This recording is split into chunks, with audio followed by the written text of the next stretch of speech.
Nous recevons aujourd'hui un homme au parcours exceptionnel. Parti de rien, il a su transformer chaque défi en tremplin, forgeant son succès à la force de sa volonté. Pour lui, chaque obstacle est une victoire. Titulaire de plusieurs masters, dont un en banque et finance, il transforme les chiffres en levier de croissance et de succès. Et ce n'est pas tout. Également coach, conférencier et écrivain, il a su toucher des vies, inspirant des milliers de personnes à croire en eux et à bâtir leur carrière. Nous sommes donc en compagnie du génialissime coach Issa Démé. Coach Démé, bonjour. Oui, bonjour.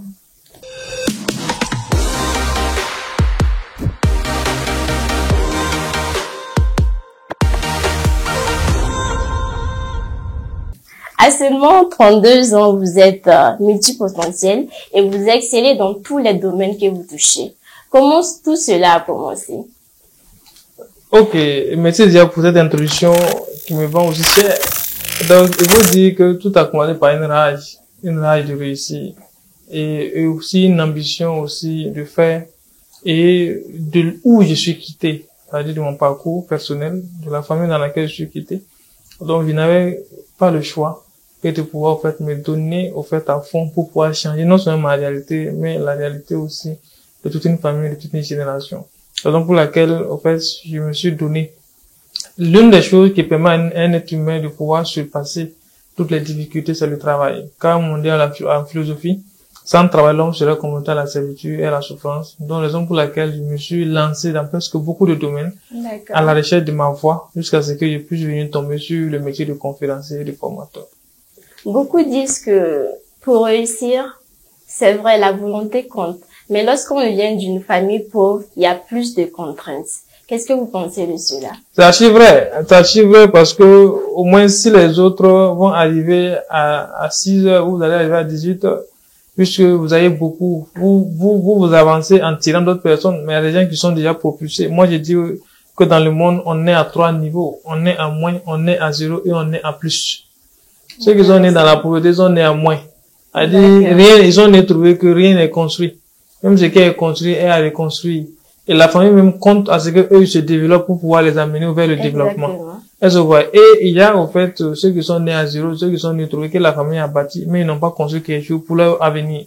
Eux, au moins, ils n'ont pas assez d'efforts parce qu'ils n'ont rien à faire pour la famille. Tout ce qu'ils ont à faire, c'est pour eux-mêmes et leur futur. Ouais. À ceux qui sont nés à plus, voilà, c'est eux, ils sont nés trouver peut-être que les parents ont déjà un portrait relationnel, ils ont déjà mis à leur position un compte rempli, bien fourni. Alors, ou encore, ils ont créé des entreprises ou peuvent hériter d'entreprises. Oui. Mais vous allez voir que vous n'allez jamais pouvoir vous en sortir. Nous, on a des promotionnaires aujourd'hui, voilà, qui sont à un autre niveau, parce que tout simplement, ils sont nés trouver que les parents avaient déjà tout mis en place. Bon, même les études, tu vas aller étudier à l'extérieur, si tu es né d'une famille pauvre, soit tu as la bourse, ou tu restes. Alors que ceux qui sont nés des familles qui n'ont pas besoin de la bourse, les parents peuvent investir à ce qu'ils partent étudier à l'extérieur pour revenir. Donc, ça dit quoi, comme le disait quelqu'un, il y a des gens qui sont nés, la vie leur marquée 2 à 0 déjà. Donc, il faut d'abord travailler à égaliser les deux buts là, pour être à égalité avant de pouvoir maintenant gagner à la vie. C'est vrai. Et vous avez dit quelque chose tout de suite qui m'a marqué, voilà, qui a attiré mon attention. Vous avez dit que pour réussir, il faut beaucoup travailler. On a l'impression que c'est le discours de beaucoup d'entrepreneurs. Est-ce que travailler durement suffit pour réussir? Absolument. Sans travail, vous ne pouvez pas vous en sortir. Il faut travailler dur. Mais travailler dur, quel que soit le domaine, il faut travailler dur. Mais après, il faut que ce travail soit, en fait, systématisé. Il faut que ce travail devienne un système. Maintenant, si vous travaillez simplement, vous êtes levé, vous commencez à travailler du sans, en fait, que le travail soit accompagné d'un système, vous allez mourir aussi dans la pauvreté. Le travail peut vous amener à la richesse, comme le travail peut vous garder aussi à la pauvreté. Mais quel que soit alpha, le travail fait partie. C'est pourquoi on dit, dans la richesse de l'argent, dans l'éducation financière, on dit l'homme doit travailler dur pour avoir l'argent, mais faire en sorte après que l'argent travaille dur pour vous. Mais il y a des gens qui restent dans la posture, travailler dur pour avoir l'argent, travailler dur pour avoir l'argent. Et là, vous allez voir que vous allez perdre votre santé pour avoir l'argent. Vous allez perdre votre bonheur pour avoir l'argent. Et après, l'argent que vous allez avoir, vous allez étudier encore pour vous soigner. Parce que tout simplement, vous n'avez pas mis en place un système. Donc, sans travail, vous ne pouvez pas vous en sortir. Mais il faut travailler intelligemment. D'accord. Voilà. Parce qu'on voit beaucoup de personnes dans la rue qui travaillent jour et nuit, mais les conditions ne s'arrangent pas. Oui, voilà. À ce niveau, il y a deux types de personnes. Il y a ceux qui travaillent pour avoir l'argent, il y a ceux qui travaillent pour la compétence. Okay. Tout ce que moi j'ai fait, c'était pas forcément pour avoir l'argent, c'était pour avoir de la compétence. Et cette compétence était vendable. Raison pour laquelle tous les domaines d'activité dont vous voyez que je maîtrise aujourd'hui, j'ai commencé à faire cela gratuitement pour les gens. Okay. J'ai commencé, c'est les choses qui sont nées gratuitement. Peut-être j'avais peut-être l'expérience ou encore l'information. Tu es dans le besoin, alors je te propose, en fait, je te propose ce service-là gratuitement à t'accompagner. Au fur et à mesure que je donnais, les gens commençaient à aimer et les gens me recommandaient. Et c'est dans cette recommandation maintenant que je commençais à avoir de l'argent. Parce que quand on te recommande, quand la personne vient, même si tu dis gratuitement, la personne dit non, la personne décide de te payer. Alors, maintenant, mais moi je travaillais pas, parce que je savais qu'à rien que pour si jamais j'ai la compétence, quelqu'un peut pas, je serai payé. Alors qu'il y a des gens, dès lors qu'ils commencent à travailler, tout ce qui est dans leur esprit, c'est qu'est-ce que je peux faire pour avoir l'argent. Ils vont passer leur temps à chercher l'argent, ils vont avoir aucune compétence. Il a fait 10 ans dans un emploi, il n'a pas de compétence. Voilà ceux qui sont en train de pousser l'eau. Nous, on a connu des gens qui poussaient l'eau, qui vendaient l'eau à 100 francs, l'eau est venue à 250, l'eau est venue à 400. Tous les jours, ils poussent les barriques d'eau pour aller vendre. Mais ça veut dire quoi? Que ce sont des gens qui ont travaillé, qui travaillent pour l'argent, mais qui n'ont jamais travaillé pour la compétence. Ainsi, de travailler pour la compétence, ce que, en fait, vous pouvez rattraper votre vie. C'est-à-dire, vous ne perdez rien, quoi. Donc, travailler dur, c'est vrai. Mais travaillez pour la compétence, mais ne travaillez pas pour l'argent. Si vous travaillez pour la compétence, l'argent viendra absolument, un jour. Voilà, les gens disent que pour réussir, il faut avoir un mindset de guerrier. Qu'est-ce que vous pensez de la place du mindset dans la vie d'un entrepreneur? Oui, il faut avoir forcément un mindset de guerrier parce que lorsque tout le monde vous abandonne, lorsque tout devient dur, lorsque vous êtes confronté à une voie sans issue, lorsque vous êtes laissé à vous-même, lorsque vous rentrez dans votre chambre la nuit en train de compter les toits, c'est votre mindset qui est avec vous. Est-ce que vous avez déjà vécu? Absolument.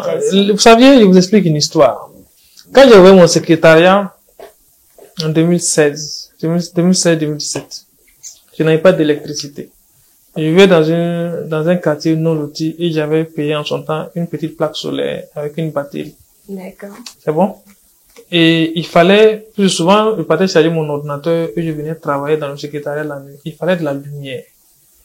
Et je n'avais pas d'argent ni payer la lumière, je n'avais pas d'argent pour payer de la batterie. Wow. Je suis venu chez moi, enlever ma plaque solaire, prendre ma batterie, aller mettre au niveau du secrétariat.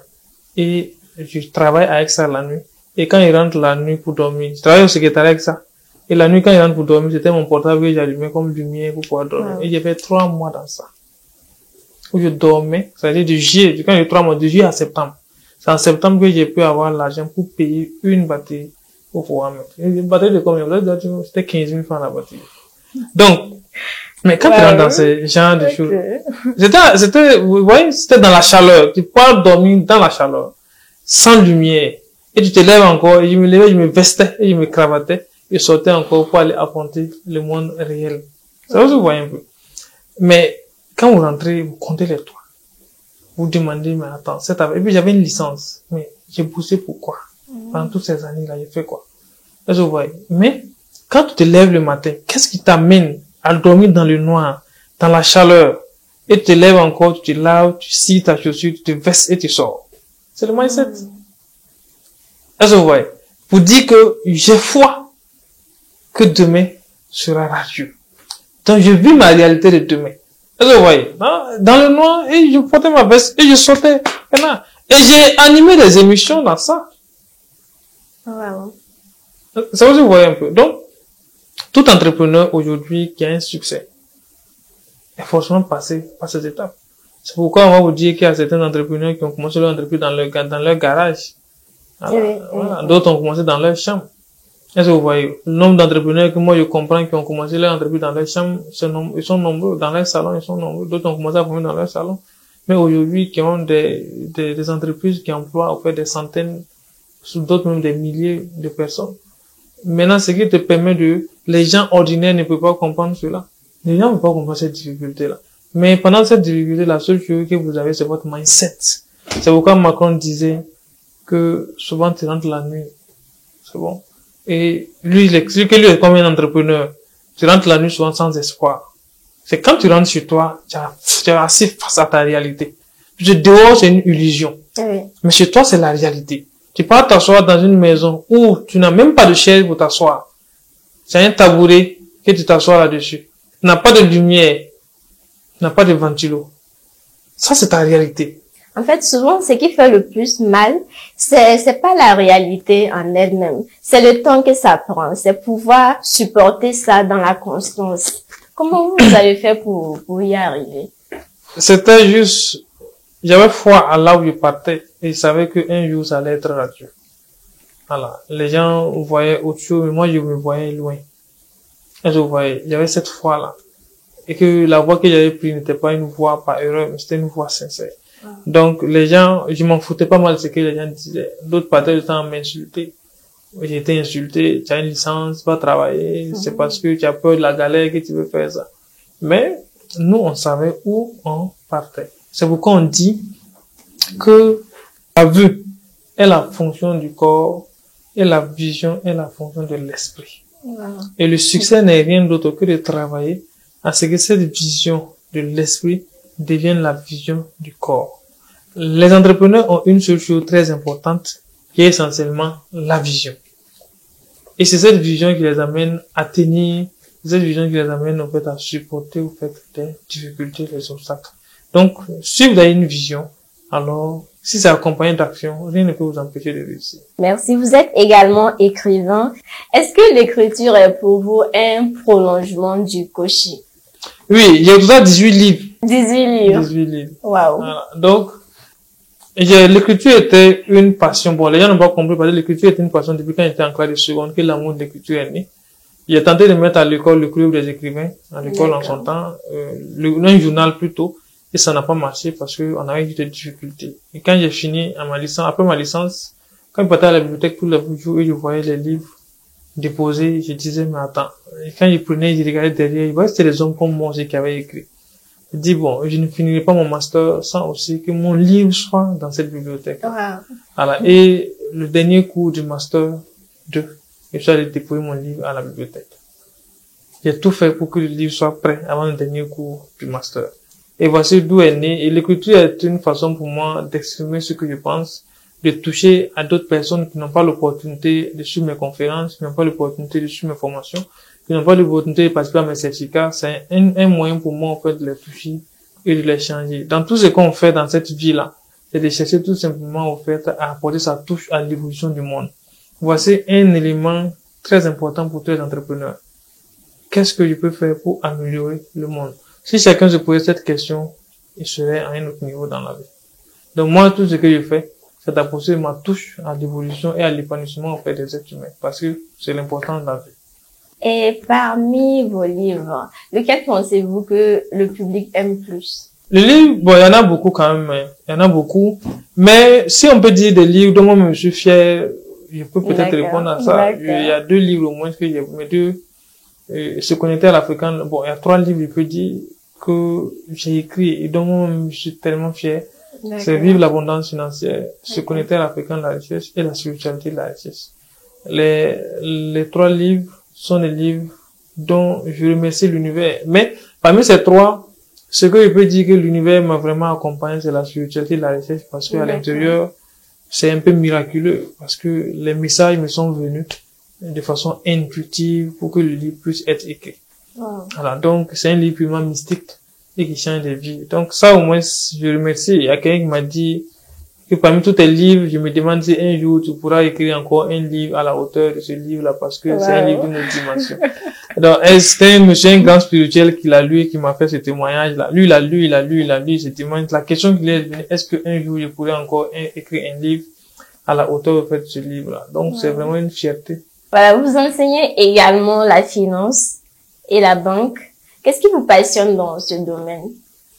Ouais, il faudra dire que j'étais allé en banque, c'était pour échapper à la pauvreté. Parce que il fallait quoi de mieux que d'aller chercher à étudier là où il y a l'argent. Là, au moins, quand ils rentrent, parce que nous, on était tous convaincus que le banquier, c'était la personne la plus dans la société. C'est ça. Alors, jusqu'à ce qu'on parte pour comprendre après que c'est pas absolument ça. Mais c'était, au fait, la conception du commun des mortels. Donc, il faut dire que je suis allé en banque, c'était pour comprendre l'argent, pour pouvoir également étudier l'argent et pour également atteindre la richesse. Mais après, je me suis rendu compte que c'était pas ça. Moi, quand j'étais petit, j'aimais beaucoup l'argent. Jusqu'à aujourd'hui, j'aimais beaucoup l'argent. Et j'étais très bon en calcul. J'étais parmi l'un des enfants dès le bas âge qui savaient détecter. Quel que soit le montant qu'il me donne, je vais à la boutique, je vais acheter. Donc, le papa m'appelait déjà dès le bas âge le banquier, le banquier, le banquier. Dieu a fait grâce aussi. C'est, comme on dit, la parole prononcée ne montera pas au ciel sans avoir accompli ce pourquoi elle a été prononcée. Et donc, Dieu, après le bac, Dieu m'a orienté vers la banque. Je peux dire que c'est ta prière qui s'est exaucée. Mais quand j'ai fini, je me suis rendu compte que l'argent que je cherchais ne le trouvais pas en banque.